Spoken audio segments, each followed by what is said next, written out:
If you look closely at money, it doesn't just change what you can buy, it quietly reshapes how you think, how you move through time, and even how you interpret risk and possibility.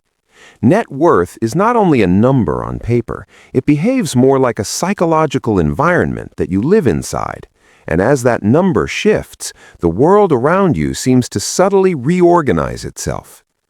What changes first is not lifestyle, but attention. What you notice, what you ignore, and what begins to feel normal. At every level of net worth, the same life exists, but it is experienced through a different lens of pressure, flexibility, and perceived safety. At a negative net worth, where debts exceed assets, life often feels compressed into short time horizons. Decisions are rarely about optimization and more about immediate survival of obligations, whether that is rent, repayments, or basic expenses that arrive faster than income feels able to cover them. In this stage, the psychological weight of money is not just financial, it is cognitive, because attention is constantly pulled toward what is due next. Even long-term thinking becomes fragmented, not due to lack of intelligence, but due to the constant demand of short-term pressure.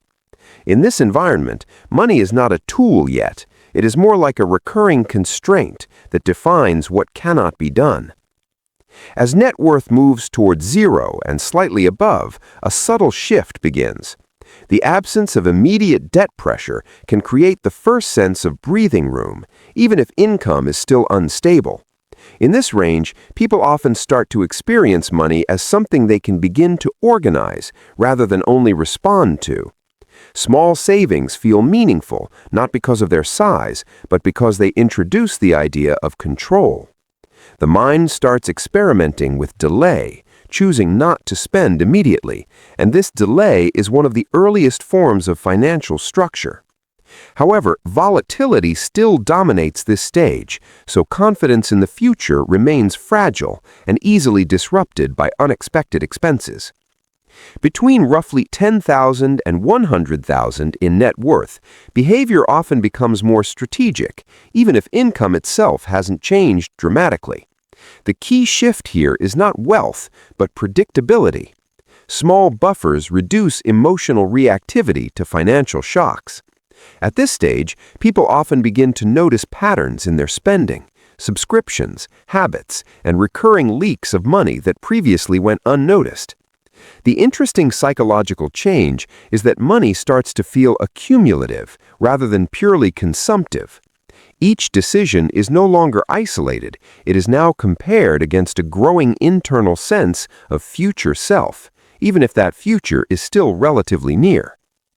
As net worth approaches the 100,000 to 1 million range, the experience of money begins to decouple from daily survival entirely.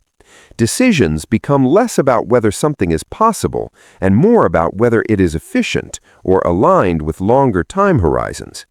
The emotional temperature of money lowers, meaning fewer decisions are made under stress and more under reflection. At this level, opportunity cost becomes more visible, not in a theoretical sense, but in lived experience. Time begins to feel more expensive than money in many situations, and this reversal changes behavior in subtle but powerful ways. The focus gradually shifts from accumulation alone to preservation of optionality. Beyond the million-level threshold, net worth often stops being felt as a single unit and becomes more like a system of buffers, investments, and delayed outcomes interacting with each other. The psychological effect here is not necessarily increased happiness, but increased distance from immediate financial pressure. This distance can create space for more abstract thinking, long-term planning, or risk tolerance that would have been psychologically inaccessible at earlier stages.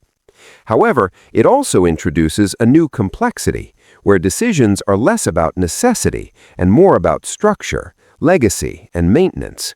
Money becomes less visible in daily life, even though its influence is embedded in the architecture of decisions. Across all these levels, the most consistent pattern is not the number itself, but the changing relationship between time and money. At lower levels, time is spent reacting to money. At higher levels, money is increasingly used to shape time. What looks like a simple progression in net worth is actually a gradual transformation in how the mind assigns value to delay, uncertainty, and control. And in that sense, net worth is less about defining who a person is and more about defining the time horizon from which they are forced to think.